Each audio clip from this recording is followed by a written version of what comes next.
Hello दोस्तों, स्वागत है आपका। लास्ट वीडियो में हमने प्रॉपर्टीज़ ऑफ डिटर्मिनेंट से रिलेटेड कुछ सम किए थे और मैंने बताया था कि नेक्स्ट वीडियो में भी हम प्रॉपर्टीज़ ऑफ डिटर्मिनेंट से रिलेटेड कुछ सम करेंगे। तो उसके अलावा आज हम solution of simultaneous equations bye matrix method and एक दो हम इम्पॉर्टेंट ट्रिक्स भी करेंगे। तो चलिए शुरू करते हैं।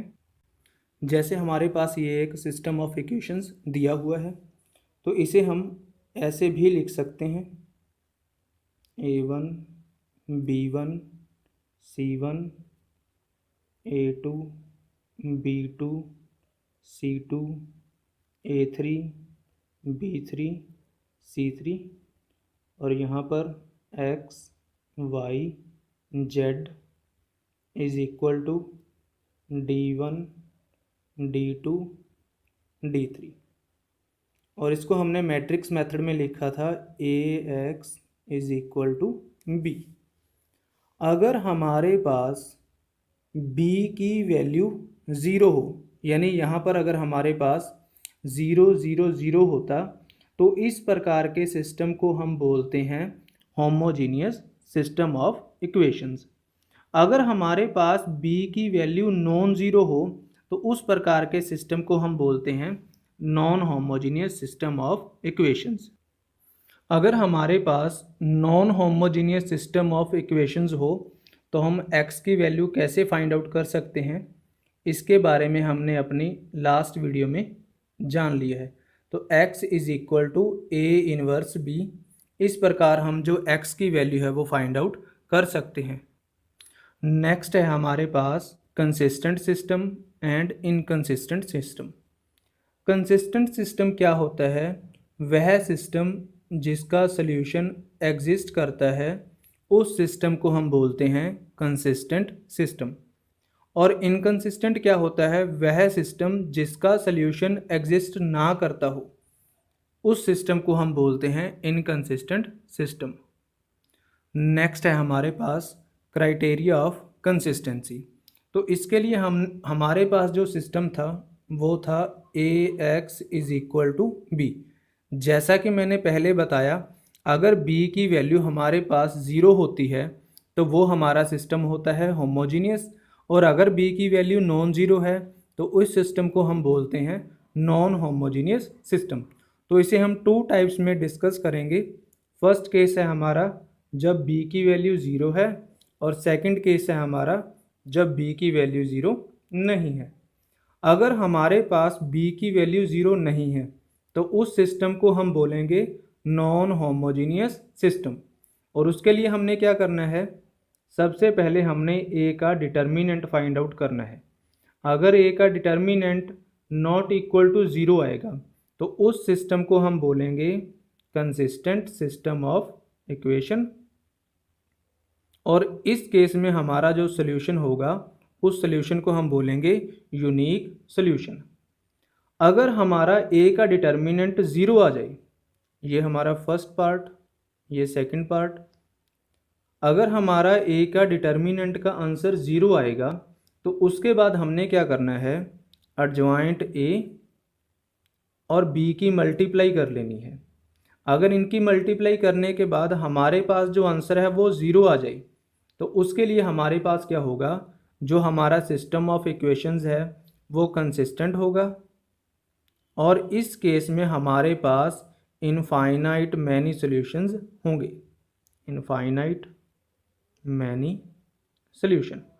अगर हमारा a का डिटर्मिनेंट ज़ीरो हो और फिर हम एडजॉइंट a इंटू बी की वैल्यू फाइंड आउट करेंगे, अगर इनकी वैल्यू हमारे पास नॉट इक्वल टू ज़ीरो आएगी तो उस केस में हमारा जो सिस्टम ऑफ इक्वेशन होगा वो होगा इनकंसिस्टेंट। अगर हमारा b ज़ीरो हो तो वो सिस्टम होगा हमारा होमोजीनियस सिस्टम। तो उसके बाद हमने क्या करना है? a डिटर्मिनेंट की वैल्यू फाइंड आउट करनी है। अगर हमारे पास a डिटर्मिनेंट की value not equal to zero आएगी तो उस सिस्टम को हम बोलेंगे सिस्टम हैज़ ट्रिवियल सॉल्यूशन। इसे हम ज़ीरो सोल्यूशन भी बोल देते हैं।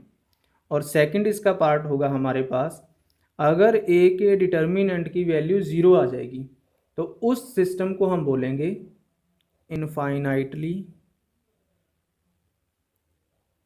Many solution. तो हम बोलेंगे system has infinitely many solution.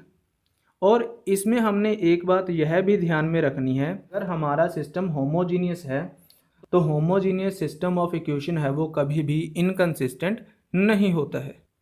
Next हमारे पास ये सम दिया हुआ है और हमने इस डिटर्मिनेंट की वैल्यू को इसके इक्वल टू प्रूफ करना है। तो सबसे पहले हम इसे लेट करेंगे डेल्टा। तो हमने इसे लेट कर लिया डेल्टा के इक्वल टू, और अभी हमने इसे प्रूफ करना है A B C, A minus B, B minus C और सी माइनस ए। तो हमने क्या करना है, इसमें ऑपरेशन इस टाइप से चूज़ करना है ताकि जो हमने इनमें से कोई भी वैल्यू बनानी है वो हमारी आसानी से बन जाए। तो हमें अभी चाहिए ए माइनस बी, बी माइनस सी। अगर मैं इसमें से ये माइनस कर दूं तो मेरे पास आ जाएगा ए माइनस बी, और उसी तरह अगर मैं बी में से सी माइनस करूंगा तो मेरे पास बी माइनस सी भी आ जाएगा। तो हम इसी प्रकार से ऑपरेशन अप्लाई करेंगे। तो फर्स्ट ऑपरेशन होगा हमारा R1 माइनस R2 करेंगे और R2 को चेंज करेंगे R2 माइनस R3। तो इस ऑपरेशन को लिखते हैं। तो हमने ऑपरेशन मेंशन कर दिया, अभी इसे अप्लाई करते हैं। ये हो जाएगा a माइनस बी, यहाँ पर A square minus B square, यहाँ पर ए क्यूब माइनस बी क्यूब, उसी तरह यहाँ पर बी माइनस सी, यहाँ पर B square minus C square, B cube minus सी क्यूब। तो यहाँ पर सी, सी स्क्र और सी क्यूब एज इट इज़ रह जाएगा। तो अभी हमारे पास ये ए स्क्र माइनस बी स्क्र की आइडेंटिटी बन चुकी है और यहाँ पर ए क्यूब माइनस बी क्यूब की आइडेंटिटी बन चुकी है। तो हम इनकी आइडेंटिटीज़ अप्लाई करते हैं। ये हमारे पास होगा A minus B, A minus B, A plus B, और यहाँ पर A minus B, A square plus A B plus B square, यहाँ पर B minus C, B minus C, B plus C, और ये हो जाएगा B minus C, B square plus B C plus C square. ये as it is ही आ जाएगा C, C square, C cube. अब हम क्या करेंगे, रो फर्स्ट में से ए माइनस बी कॉमन निकाल लेंगे और रो टू में से बी माइनस सी है जो कॉमन निकाल लेंगे। तो लिखेंगे taking common A minus B from row one and B minus C from row two. तो ये हमारे पास वन, यहाँ पर ए प्लस बी, यहाँ पर A square plus A B plus B square, यहाँ पर वन, बी प्लस सी, B square plus B C plus C square, C, C square, C cube. अभी हम क्या करेंगे, रो वन में से रो टू माइनस करेंगे। तो ऑपरेशन लिखेंगे R1 को ऑपरेट करेंगे R1 माइनस R2। जब हम ये ऑपरेशन अप्लाई करेंगे तो ये हमारे पास a minus B, B minus C, one में से वन माइनस करेंगे 0, इसमें से जब ये माइनस करेंगे तो b के साथ b कैंसिल हो जाएगा और ये आ जाएगा a माइनस सी। जब इसमें से ये माइनस करेंगे तो बी स्क्र के साथ बी स्क्र कैंसिल हो जाएगा, तो ये हमारा रह जाएगा A square plus A B minus B C minus C square, यहाँ पर one, B plus C, B square plus B C plus C square, C, C square, C cube as it is आ जाएगा। अभी हम क्या करेंगे, इन दोनों को कंबाइंड करेंगे और इनमें से b कॉमन निकालेंगे। तो ये हमारे पास हो जाएगा a minus B, B minus C, 0 1 C, a minus C, B plus C, C square. तो इनके ऊपर जब फॉर्मूला अप्लाई करेंगे तो ये हो जाएगा a minus C, a plus C, और इसमें से जब b कॉमन निकालेंगे तो ये हो जाएगा a माइनस सी, यहाँ पर B square plus B C plus C square, C cube as it is आ जाएगा। तो अभी हम क्या करेंगे, रो 1 में से ए माइनस सी, या फिर हमने प्रूफ करना है सी माइनस ए, तो सी माइनस ए हम कॉमन निकाल लेंगे। तो लिखेंगे taking common C minus A from row 1। तो जब हम ये कॉमन निकालेंगे तो लिखेंगे A minus B, B minus C, C minus ए। तो यहाँ पर ये हो जाएगा हमारा 0। जब इसमें से c माइनस ए कॉमन निकालेंगे तो यहाँ पर आ जाएगा -1। तो c माइनस ए यहाँ से कॉमन गया तो माइनस का साइन a प्लस सी, और यहाँ पर हो जाएगा ये हमारा b, यहाँ पर -1। तो ये 1 b plus C, b square plus B C plus c square, c square c cube as it is आ जाएगा। तो अभी हम क्या करेंगे, इस माइनस को शिफ्ट कर देंगे। तो ये हमारे पास हो जाएगा a minus B, B minus C, C minus a, और यहाँ पर ये हो जाएगा 0 1 सी -1 बी प्लस सी, सी स्क्वेयर, ये हो जाएगा माइनस ए माइनस सी minus B square plus B C plus c square, और यहाँ पर हो जाएगा सी क्यूब। तो अब हम क्या करेंगे, रो 3 में से c कॉमन निकालेंगे। तो लिखेंगे टेकिंग कॉमन c फ्रॉम रो 3। तो जब हम इसे कॉमन निकालेंगे तो ये हो जाएगा हमारे पास c a minus B, B minus C, C minus ए।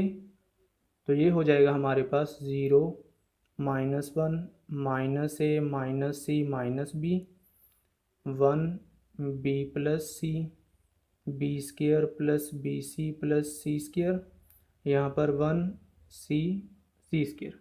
अभी हम फिर से क्या करेंगे, इसमें एक और ऑपरेशन अप्लाई करेंगे। तो रो 2 को चेंज करेंगे रो 2 माइनस रो 3। तो जब हम ये ऑपरेशन अप्लाई करेंगे तो ये हमारे पास c A minus B, B minus C, C minus a as it is आ जाएगा। तो ये हो जाएगा 0 -1 माइनस ए माइनस सी माइनस बी, 1 में से 1 माइनस करेंगे तो 0, बी प्लस सी में से सी माइनस करेंगे तो बी। जब इसमें से ये माइनस करेंगे तो सी स्क्वेयर हमारा कैंसिल हो जाएगा। तो ये रह जाएगा B square plus B C, और ये रह गया 1 सी स्क्वेयर। अब हम क्या करेंगे, इसे C1 यानी कॉलम 1 के अलोंग इसे एक्सपेंड करेंगे। तो लिखेंगे एक्सपेंडिंग अलोंग C1। तो जब हम इसे एक्सपेंड करेंगे तो ये वैल्यू 0 हो जाएगी, ये भी 0 हो जाएगा। तो हमें सिर्फ यही एक्सपेंड करना पड़ेगा। तो हम इस कॉलम को और इस रो को हाइड करेंगे। तो लिखेंगे यहाँ पर आ जाएगा हमारा C A minus B, B minus C, C minus ए।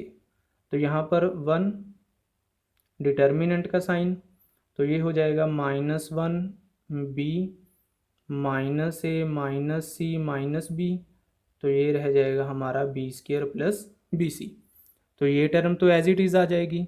अभी हम इसे सॉल्व करेंगे तो ये हमारे पास होगा minus B square minus B C. तो जब इनकी मल्टीप्लाई करेंगे तो ये हमारे पास प्लस ए बी हो जाएगा। जब इनकी मल्टीप्लाई करेंगे तो प्लस बी सी, और जब इनकी मल्टीप्लाई करेंगे तो प्लस बी स्क्वेयर। और ये वैल्यू हमारी c A minus B, B minus C, C minus a as it is ही आ जाएगी। अभी बी स्क्वेयर के साथ हमारा बी स्क्वेयर कैंसिल हो जाएगा, बी सी के साथ हमारा बी सी भी कैंसिल हो जाएगा। तो यहाँ पर ए बी रह जाएगा, और इस ए बी को जब सी के साथ मल्टीप्लाई करेंगे तो हमारी डेल्टा की वैल्यू क्या आ जाएगी, a B C, A minus B, B minus C, C minus a. और हमने इस सम में यही प्रूफ करना था।